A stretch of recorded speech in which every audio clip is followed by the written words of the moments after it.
Nah, yang terjadi di sini adalah cache-nya miss semua. Cache-nya habis. Mungkin nggak itu terjadi? Mungkin banget. Berarti ketika cache-nya miss, segala request tadi sebenarnya udah kita arahkan ke cache, kita arahkan ke Redis. Cache-nya nggak ada, kosong, dari Redis udah habis. Ya, semua bakal demo ke sini. Datanya nggak ada, kosong Redisnya. Inilah kejadian yang namanya cache stampede. Dan ini berbahaya. Kenapa? Karena tadinya database-nya itu yang dia udah disiapin kalau nanti aku nggak bakal dikeroyok, tiba-tiba ternyata dikeroyok ribuan atau mungkin puluhan ribu request gitu. Ya inilah kayak gini juga, sekali lagi kita kembali scarcity terjadi gitu kan, keterbatasannya terjadi. Oke, jumpa lagi dengan saya Beken Magang, saya Humble and keep the excitement to learn like a newbie in town. Jadi gini teman-teman, ini adalah series baru dari channel saya, itu adalah Beken Magang Goes to Campus. Jadi ini tuh sesuai janji saya, dimana waktu itu saya udah buat di postingan community, dimana saya tuh nanya gitu kan, ini kalau kegiatan pengabdian masyarakat saya, dimana saya turun ke kampus buat ngajar teknikal gitu ya, apakah baiknya saya dokumentasikan terus saya taruh di YouTube juga biar teman-teman bisa lihat. Dan ternyata ya feedbacknya cukup banyak untuk ya Pak ditampilin aja gitu kan. Jadi ya di sini saya coba gitu ya teman-teman ya. Cuma di sini saya disclaim dulu ya teman-teman ya. Di sini saya kan masih sendirian gitu kan untuk proses kameranya juga gitu kan. Jadi dalam prakteknya itu yang pertama ini itu tuh banyak yang gagal gitu loh, banyak yang gagal kerekam karena kalau screen saver dari laptop saya ini nyala gitu kan, kameranya itu yang continuity itu ikut jadi berhenti dulu gitu. Jadi ada beberapa ya scene yang dia tuh mau nggak mau kepotong gitu ya. Jadi saya mohon maaf itu kan, ini pertama kali saya bikin kegiatan yang kayak gitu tuh di videoin gitu ya teman-teman. Mungkin nanti kalau teman-teman ada yang tahu cara bagusnya gitu kan, dimana saya masih sendirian nih buat ngatur semuanya itu kan, boleh banget komentar gitu kan, tips-tipsnya gimana gitu ya teman-teman ya. Oke, jadi di sini saya jelasin dulu. Di sini tuh saya ngajar teknikal gitu ya di salah satu kampus di kota saya, kota kecil di Cilacap. Itu adalah di Politeknik Negeri Cilacap gitu kan, dimana saya tuh mempersiapkan ya junior-junior saya gitu kan, untuk bisa mengerti ya keadaan gimana sih kalau di industri itu seperti apa gitu kan. Nah, di sini yang saya ajarkan itu adalah bagaimana melakukan sistem desain gitu ya, dengan terkait kasus-kasus tertentu sampai akhirnya itu gimana kita bisa menghadapi flash sale gitu ya teman-teman ya.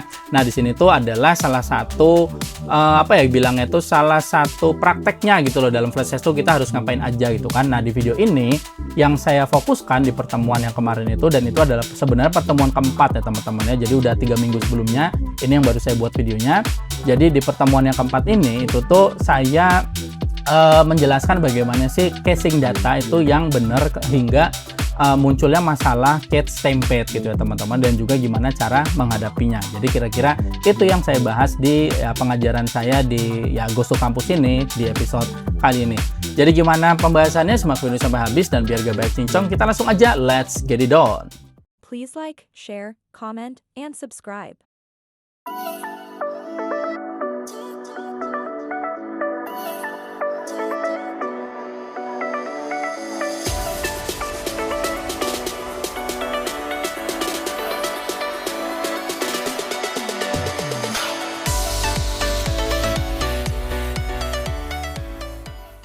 Nah, di sini hari ini saya mau tanya dulu, ada yang udah pernah baca buku ini belum? Punya atau pernah baca? Belum, bukunya Bapak Ferry Irwandi.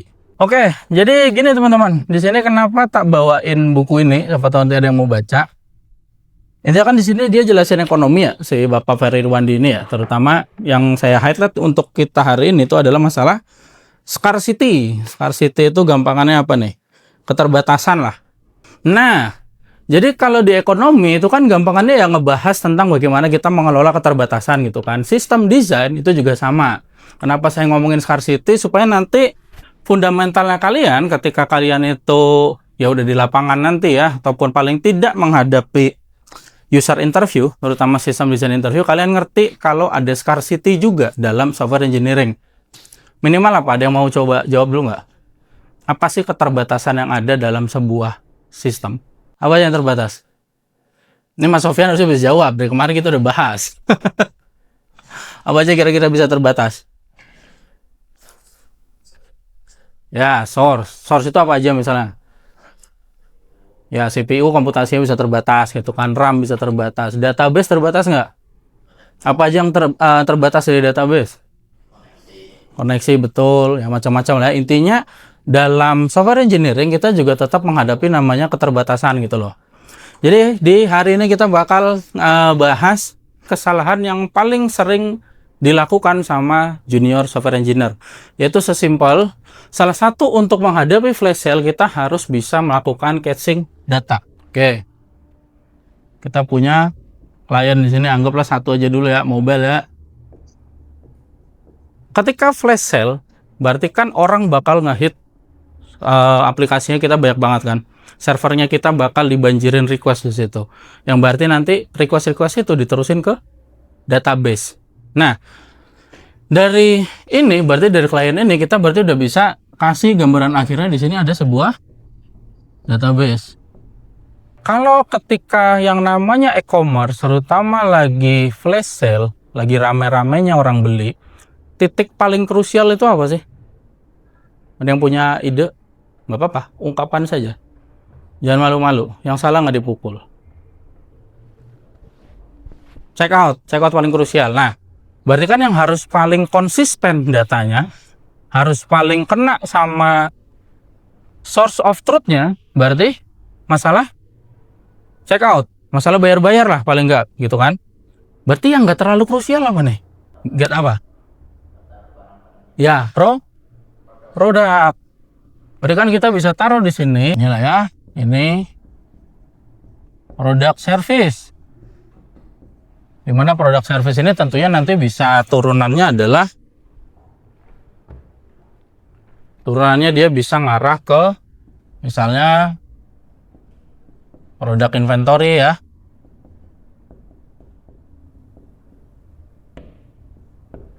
Oke. Kita kesampingkan dulu inventory-nya. Jadi ketika yang paling banyak perilakunya itu adalah scrolling gitu ya. Berarti kan yang lebih banyak diakses tuh apa? Yang tidak fluktuatif tadi, berarti sih data-data produk gitu kan, data produknya kecuali stok. Berarti di sini kita bisa tahu ya. Berarti yang namanya caching ini bisa kalian biasanya akan ditanyain gitu loh. Namanya caching berarti itu diperuntukkan untuk data yang nggak tentu, data pasti aja bisa berubah. Sesuaikan dengan kalimat tadi berarti infrequently update, nggak sering berubah. Jadi caching itu untuk data yang dia itu secara infrequently update. Dan ada dannya dong. Dannya apa kira-kira? Ya, dia berarti frequently access. Atau ya frequently read. Datanya terus-terusan dibaca, sering dibaca. Kenapa harus ke data yang frequently read, frequently access? Kenapa harus ke data yang ini tadi nih? Secara update dia nggak sering, secara berubah dia nggak sering, tapi secara dibaca dia sering. Kenapa harus gitu? Baru itu bisa kita kondisikan ini butuh decades. Kenapa coba? Masalahnya kembali ke tadi, ke scarcity, balikin ke keterbatasan. Ingat database tentunya dia connection pool-nya terbatas. Kebanyakan buka habis connection pool-nya ya udah database-nya meninggoy gitu kan. Server kita juga terbatas ngadepin request gitu loh. Jadinya supaya request-nya itu yang dengan keterbatasan yang ada kita bisa menghadapi, berarti kan untuk data-data yang sering diakses tapi tidak sering berubah, kita simpanlah dia ke dalam ini dari klien. Berarti nanti dia ngarah ke si service-nya. Jadi dari sekian service yang ada ini ya, kita fokuskan ke satu product service. Baru nanti dari situ dia bisa ke sini dulu, misalkan ke di sini kita pakai Redis. Ini cache. Dan ini source of truth-nya. DB. Dia bisa ke sini. Nah, alurnya gimana sih ketika pakai catch itu? Ada yang kebayang nggak? Ini kita pisahin ya tadi ya. Ini kita pisahin, di sini ada stop. Dimana ini yang dia itu frequently update. Nah, alurnya gimana kira-kira datangnya request? Ada yang mau ngarang dulu, mau coba-coba dulu. Request datang dari klien, bla bla bla, dia udah lewatin API gateway, lewatin load balancer, masuk authentication udah, terus akhirnya ternyata kegiatannya itu tadi scrolling. Berarti dia nge-get data produk gitu kan. Alurnya berarti kalau kayak gini requestnya gimana kalau udah kegambar gini? Boleh, ribet banget tapi coba berpikir lebih sederhana lagi. Alur requestnya aja dulu. Berarti kan datang udah dari klien, bla bla bla, lewatin load balancer, lewatin API gateway, masuk ke product service. Di product service diapain request itu? Ayo, pikir sederhana dulu aja. Yuk, jalur sederhana. Request udah sampai sini, udah sampai product service. Terus kemana? Paling tidak diapain? Kan pilihannya dua, Redis atau source of truth-nya, database. Source of truth. Jadi sinilah data konsisten, paling konsisten. Ayo. Apa? Ayo, nggak apa-apa, salah nggak apa-apa. Yang saya juga jangan mau kalah. Diarahin ke Redis, oke. Kalau ada kalonya dong. Kalau aku datang nih buka kelas. Kesini nih. Buka. Mas Sofyan ada nggak? Oh, nggak ada. Yaudah aku ke mahasiswaan nanya. Ada nggak Mas Sofyan di sini? Mahasiswaan itu adalah source of truth. Kelas ini adalah Redis. Bahasakan. Oh, ada stoknya. Nah, kalau ada di Redis, jadi jalur requestnya dengan kita catching itu adalah data request dari klien itu bakal dicek dulu ke Redis. Dia ada, kalau ada, ya udah balikin ke klien gitu kan. Tapi kalau nggak ada, berarti dia ke sini, baru dia ke database. Habis dia ke database, terus dia apain? Balikin ke klien. Redisnya buat apa? Iya, disimpan dulu ke Redis. Jadi nanti ketika data berikutnya ada, kan orang tinggal sampai sini, terus balik. Dari ini ke klien gitu ya. Jadi cuma satu request aja yang bakal nge-hit ke database gitu loh. Sisanya nanti kan dia bakal di Redis. Jadi jalurnya udah kepotong nih. Udah nggak? Ini tapi pisahin ya. Ya dapat datanya di sini tadi. Jadi dalam product service ini, ketika kita ngecek, kan jadi product service ini dia ngecek dulu apakah datanya ada dalam cache, dalam Redis. Dengan key tertentu. Misalnya tadi produk, berarti anggaplah key-nya product ID. Biar gampang ya. Product ID 1. Ada nggak key product ID 1 di Redis dengan segala macam datanya? Jadi misalkan datanya gini ya. Key-nya itu, jadi kan ini key, terus dia value kan. Values. Jadi misalnya key-nya product ID 1 misalnya gitu kan, dengan value-nya itu misalnya ada jenisnya apa, ada warnanya, ada namanya gitu kan. Ini data-data payload-nya nanti. Selain sih yang jadi key. Nah, ketika nanti dia data itu request itu udah masuk sampai ke service tersebut, service-nya bakal ngecek dulu di Redis ada nggak data dengan key ini tadi. Kalau dia udah ada, ya udah dia tinggal balikin. Database nggak usah diganggu, ya kan? Karena database-nya sibuk ngurusin yang checkout. Jadi di sini kita penggunaan caching itu tuh adalah masalah kita mengurangi read heavy di database kita. Soalnya database kita nggak banyak kan ditanya-tanyain gitu loh. Jadi misalnya kamu lagi scrolling itu kan mana sih produk ini, itu kan sebenarnya kamu lagi ke database keluarin datanya gitu. Nah database kan sibuk, lagi flash sale. Jadinya kita siapin datanya di cache. Jadi sekali lagi, jadi nanti dia di set ke Redis dengan suatu key. Kalau data key itu ada, dia langsung balikin. Kalau nggak ada, berarti dia baru ke database. Ambil data dari source of truth, dari sumber utamanya. Nah, ketika dia udah dapat data di situ, jangan lupa di set ke Redis. Supaya request berikutnya, nggak perlu ngetok-ngetok sih database. Kebayang? Ada yang mau tanya dulu? Jadi Redis itu punya TTL, time to live. Kalian bisa set. Misalnya bisa 5 detik, bisa 10 detik, bisa 1 menit. Intinya berapa lama data itu ada di cache, itu ya tergantung kebutuhannya kita. Kebutuhannya setiap perusahaan beda-beda. Dan itu ya tergantung behavior dari aplikasi yang kalian bikin nantinya gitu ya. Nah, terus gimana ini berapa lama? Ya situ kita perlu melakukan tes dulu, kita uji dulu. Produk ini tuh bergantinya lama nggak sih gitu kan? Kadang ada kok yang dimana aku tuh harus nge-cache itu 1 menit. Tuh, jadi ada juga bahkan yang naro data di cache ini kayak misalnya authentication token gitu. Itu juga sering ditaruh di situ gitu kan. Expirednya sampai kapan ya? Expirednya sepanjang sih tokennya ini. Seperti itu. Jadi itu nggak ada jawaban pasti berapa lama, tergantung kebutuhan. Jadi tapi yang harus jadi pertimbangan adalah nggak boleh kelamaan, nggak boleh kecepatan juga.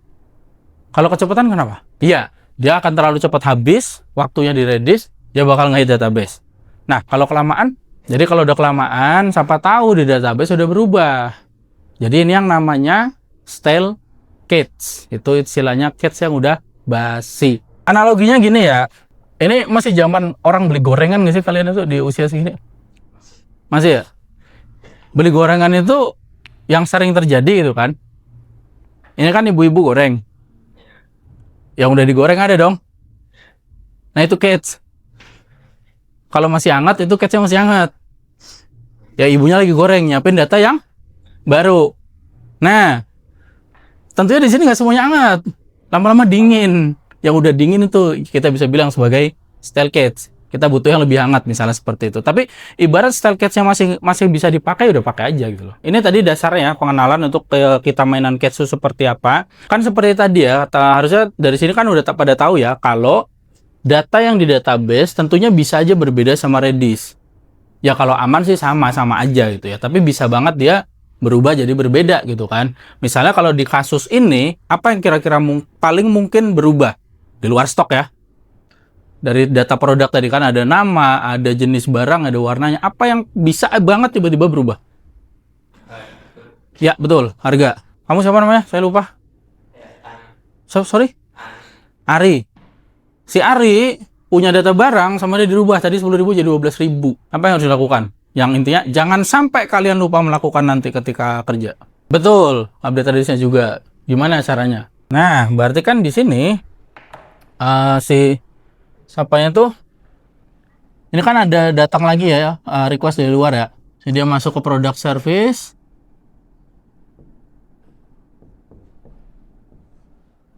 data itu akan diupdate ke database sebagai source of truth. Terus di sini ternyata tadi kita punya cache si Redis itu tadi gitu ya. Gimana caranya?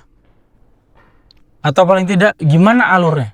Ya, berarti di sini kita perlu setelah dari sini ini balik, berarti kan di sini dia harus set key-nya.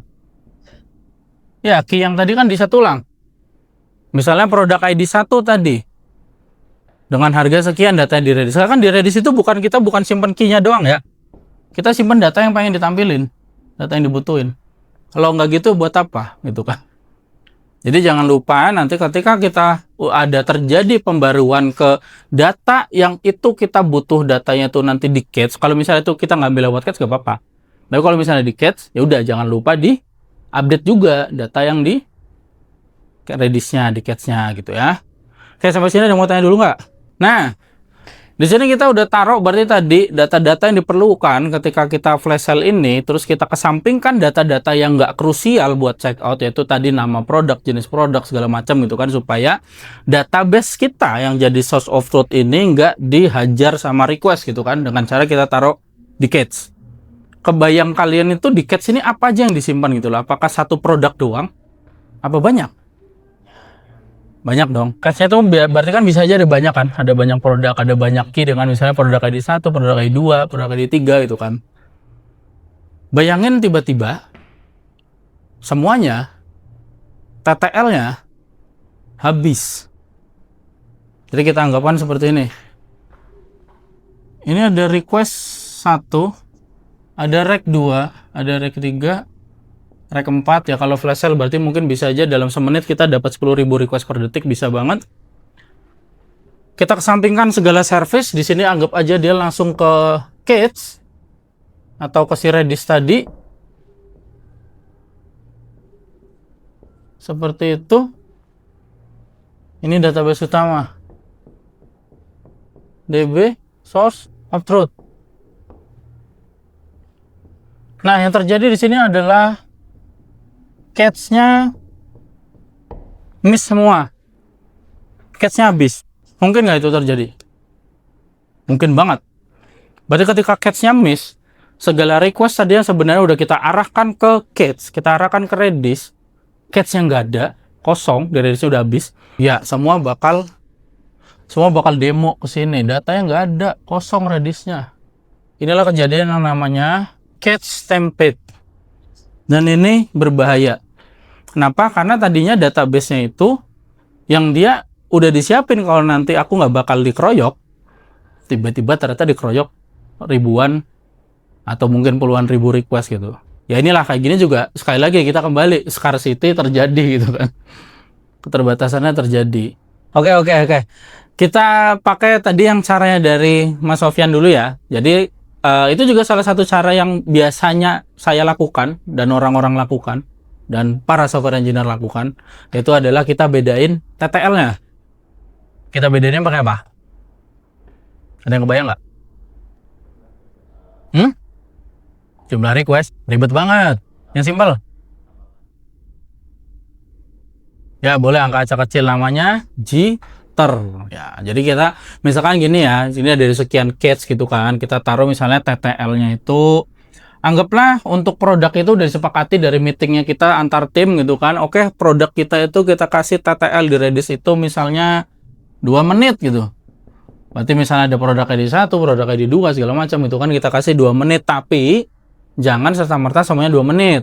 Kita tambahin tadi ada yang namanya, kita tambah di sini dengan jitter. Jitter ini gampangannya angka acak ya. Angka acak dan dia unik. Jadi nanti teman-teman tinggal pakai algoritma apapun gitu kan untuk menghasilkan angka unik itu. Jadi nanti 2 menitnya ditambah sekian gitu ya. Sekian detik, sekian milidetik gitu. Yang penting nggak sama banget gitu. Tapi sekali lagi, ini adalah pemanis. Intinya gini ya, ini banyak request kan. Jebret semua request datang. Semua assalamualaikum ke si Redisnya. Redisnya nggak punya data.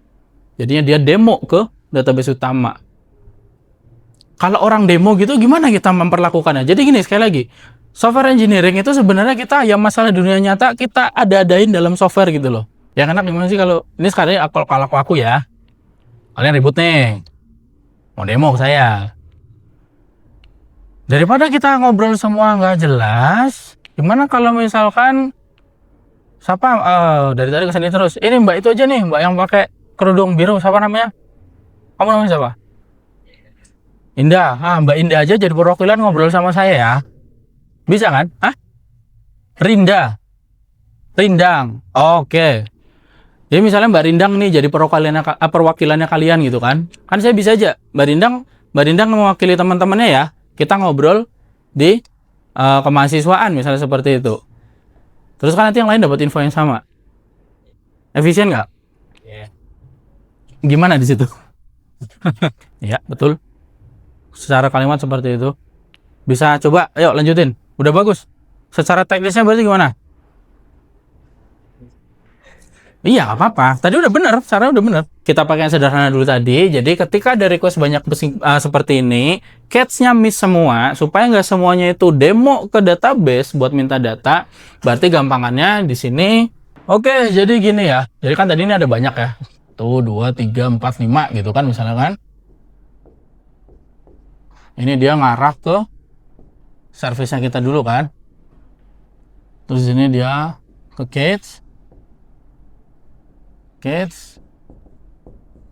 Ini si DB. Dia ke sini, dia mau ke sini, tapi dia di sini miss. Kalau nanti teman-teman terapinnya di dalam codingnya, itu misalkan kita ada function gini ya. Ada function misalnya itu buat get product gitu misalnya by ID gitu kan. Nah, dalam function ini pertama kan tentunya tadi seperti yang udah digambarkan sebelumnya, kita akan cek dulu apakah if radiusnya itu ada apa enggak, ya kan? Dia ada atau enggak? Kalau dia enggak ada, berarti kan dia akan masuk ke nyari ke database utama di sini kan. Di sini berarti dia bakal ada function yang bakal nge-get dari database utama. Baru nanti dia di sini set ke Redis supaya dia punya data baru di sini kita return gitu kan. Berarti di sini kita pengecekan sekali lagi, ada nggak sih di Redis? Kita cek lagi sekali lagi if Redis ada. Jadi kita double check di dalam function. Pertama kita di luar itu kita masukin dulu ada nggak data di Redis. Kalau nggak ada kita turunin ke ngambil ke function yang untuk ngambil data dari database. Tapi dalam itu kita double check ada nggak sekali lagi. Itu jadi kalau ternyata udah ada kan berarti kita nggak perlu ngambil dari database kan. Database nggak di-hit. Nah yang jadi masalah adalah ketika data servernya kita itu tidak semudah ini Verguso gitu loh. Server kita ada banyak. Product service ini bisa aja dia kage bunsin jadi 10 biji ketika flash sale. Dan semua harus nge-lock data yang sama gitu loh. Jadi itu namanya adalah distributed lock. Nah, kalau dalam distributed lock, kira-kira cara nge-lock satu request yang boleh kita kasih duluan tuh gimana? Dia yang boleh akses ke database, dia jadi perwakilan buat ngobrol. Ada yang kebayang coba? Saya kasih kuncinya ya, clue-nya. Ya kita pakai Redis juga. Buat nge-lock suatu request yang datang ini. Request yang datang ini kan pasti dia minta suatu data. Datanya tadi misalkan data produk. Oke, kalau itunya belum kebayang, nunggunya dulu deh. Nunggu itu berarti gimana? Gimana kita bisa nunggu? Si request itu kita paksa dia tunggu dulu nih. Terlalu ribet. Antrian dalam arti kalau kita pakai message queue itu adalah untuk proses yang asinkronus, sementara ini sinkron. Ya kalau belum kebayang intinya ketika untuk bikin request itu nunggu, teman-teman harus benar-benar bisa mainan konteks. Di konteks itu ada timeout ya kan, ada metadata. Jadi kita mainin timeoutnya. Jadi sebelum kita ngomongin dia yang di lock, yang nunggu itu berarti kan dalam functionnya teman-teman nantinya teman-teman tuh harus pakai dari depan teman-teman tuh harus ambil namanya konteks. Nah ini jadi PR nih, saya nggak mau jelasin. Silahkan pelajarin konteks itu apa. Intinya dalam konteks itu ada metadata request, ada timeout yang bisa kita set gitu ya. Ya taruhlah di sini kita set timeoutnya sekian gitu kan untuk setiap request. Nah, ketika kita gunakan konteks ini, berarti tadi pas requestnya datang dalam satu function yang dia itu nerima konteks ctx ini ya, dan segala macam variabelnya. Di sini kita harus lakukan looping. Jadi kita loop di sini sepanjang ticker tertentu. Jadi taruh aja ticker berapa, kita mau berapa waktu kita nunggu gitu kan. Yang nanti tinggal terminasinya adalah kalau konteks udah habis, sudah timeout gitu, ya udah berarti selesai gitu, entah dia dapat datanya atau enggak, misalnya seperti itu ya singkatnya. Nah di sini kan dia baru di sini dia ngambil data, dia nge-get dari Redis gitu gampangannya ya. Ini end loop. Nah ini sampai si timeoutnya habis gitu kan. Timeout habis. Ya kalau timeoutnya habis ya udah request timeout gitu kan. Terserah mau kita balikin apa, tergantung ya teman-teman nanti mau gimana. Nanti kita bahas itu di hal yang lain. Tapi gini cara nunggunya. Jadi ada request itu dia kita pakai konteksnya, kita ambil timeoutnya gitu kan. Atau misalnya kita udah set dari awal, setiap request itu nanti konteksnya kita isi timeoutnya berapa lama. Nah sepanjang timeout itu dia bakal nunggu. Kalau dia apa? Kalau dia nggak punya akses untuk masuk ke database, dia nggak dianggap sebagai perwakilan. Dia bukan request pertama yang nge-hit catch itu miss. Jadi kan dia ikutan nih. Misalnya tadi aku nyari Mas Sofyan, di sini nggak ada, berarti aku bakal ke sana itu kan, udah aku perwakilan ke sana, ke kemahasiswaan buat nanya. Yang lain kan udah nunggu aja di sini. Berarti seperti itu. Nah, berarti kan yang tadi yang satu itu perlu dikunci. Yang lain nunggu gitu kan. Nah, baru di sini cara kuncinya, di sini kita bakal pakai Redisnya sekali lagi. Jadi, caranya adalah untuk kita bisa nge-lock. Kenapa tadi tak bilang kuncinya ada di Redisnya lagi, yaitu kita bikin suatu key baru aja. Jadi kita set dia itu, nanti kalian bisa cari setnya itu seperti apa. Jadi kuncinya adalah set nx gitu. Jadi gampangannya adalah kita buat key baru di si Redisnya. Kita buat key baru berdasarkan produk itu dari request itu untuk berarti cuma request ini nih yang bisa nge-lock, yang lain berarti default, ya nggak boleh dia nunggu aja. Maksud nggak? Ada yang mau ditanya dulu nggak sebelum tak tulisin? Ya misalnya kita buat key baru nih kan. Set key-nya kalau nggak exist gitu kan. Kenapa harus NX? NX itu berarti not exist. Jadi kalau misalnya key yang sama udah ada, jadi ada request baru yang datang. Yang tadi kan dia datang nih, aku nyari Mas Sofyan nih. Request saya adalah mencari Mas Sofyan. Setelah saya datang dan belum ada yang lagi yang datang, ini berapa yang datang kedua gitu kan. Saya udah duluan nih. Nah, saya duluan, saya dikasih key. Key-nya berarti key untuk cari Mas Sofyan. Misalnya Mas Sofyan itu ternyata ID-nya 2 gitu. Log log mahasiswa ID 2 gitu kan. Udah aku bawa ke kemahasiswaan. Berarti kan pas ini Mbak Badi kan pas nih. Mbak Badi datang terus saya juga mau nyari Mas Sofyan nih. Mas Sofyannya udah ada yang nyari duluan kok. Ini buat pencarian Mas Sofyan udah ada yang lagi ke sana. Tunggu aja. Berarti kan kenapa tadi tak bilang di sini kita harus set NX berarti not exist. Jadi ketika key-nya sama, yang lain berarti nggak usah dikasih key yang sama gitu kan. Yang lain nunggu. Itulah tadi yang ada yang nunggu, ada yang bisa set key-nya misalnya tadi ya, produk ID, tambah juga mungkin ada request ID biar lebih apa namanya itu, lebih unik lagi. Kita pakai nama itu set NX itu tadi, not exist, terus kita kasih waktu dia kayak misalnya 5 detik. Kenapa harus dikasih batasan waktu juga? Harus dikasih time to live. Why? Kenapa? Di key-nya ini tetap harus punya time to live. Harus dibatasin waktunya. Kenapa? Kebayang nggak? Tak kasih clue. Tadi aku nyari Mas Sofyan ke sini. Terus dua mbak ini, nah Mbak Gede sama Lucy ternyata juga mau nyari Mas Sofyan. Aku udah duluan. Ada Mas Sofyan nggak? Oh nggak ada. Coba aja cari di kemahasiswaan. Nanti kita kasih key-nya di sini ya. Di laboratorium kasih key. Oke, pencarian Mas Sofyan. Aku keluar. Terus mbak ini datang tadi 2. Saya mau nyari juga. Oh nggak ada, nggak bisa. Ini udah ada yang nyari. Nanti aja nunggu infonya ya. Kalau orangnya udah balik. Udah, berarti kan dia nunggu di sini. Ternyata di tengah jalan mau ke sana, saya serempet motor misalnya, nggak balik-balik ke sini, nunggu dong dia mau besok. Jadi dibatasin supaya untuk mengamankan. Anggap kita nggak batasin itu 5 second gitu kan. Terus dia error requestnya. Terus itu nggak kita buka lagi ke lognya.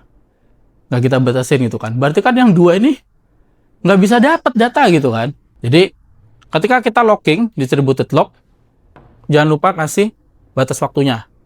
Jadi gampangannya, ini ada satu request, tadi kan ada banyak request ya, kayak gini ya. Ada banyak request yang ini misalkan dia berhasil hit pertama, berarti di sini kita kasih log, dia logcat untuk bisa bikin key baru di database, di Redis. Jadi yang ini bakal nunggu, bakal waiting. Nah, ketika ini udah berhasil dapat dari DB, dia berhasil dapat dari DB, dia bakal taruh datanya ke Redis, ke Cache. Nah, dari sini baru ke yang waiting dapat data ini tadi. Jadi cara ngelognya seperti itu. Nah, itu supaya kita bisa menghindari terjadinya cache template. Oke teman-teman, jadi ya kira-kira itulah ya teman-teman kegiatan pengabdian masyarakat saya yang saya dokumentasikan gitu kan dalam ya video kali ini. Dan ya sekali lagi saya mohon maaf, mungkin teman-teman banyak ngerasa ini kok kayaknya kayak ngegantung atau kayak ada yang penyambungannya kurang bagus. Ya, itu yang saya jelaskan di opening tadi, dimana ya banyak yang kepotong scene-nya gitu loh, karena saya tuh lupa gitu dimana kalau screensaver nyala, continuity kameranya itu ikut mati gitu loh ya. Dan ya pokoknya ya terus dukung saya untuk supaya saya bisa terus melakukan kegiatan pengabdian masyarakat seperti ini dengan ya membagikan apa yang jadi pengalaman saya di lapangan sebagai seorang software engineer. Jadi oke lah, gitu aja pokoknya di video ini. Thank you for watching dan salam backend magang.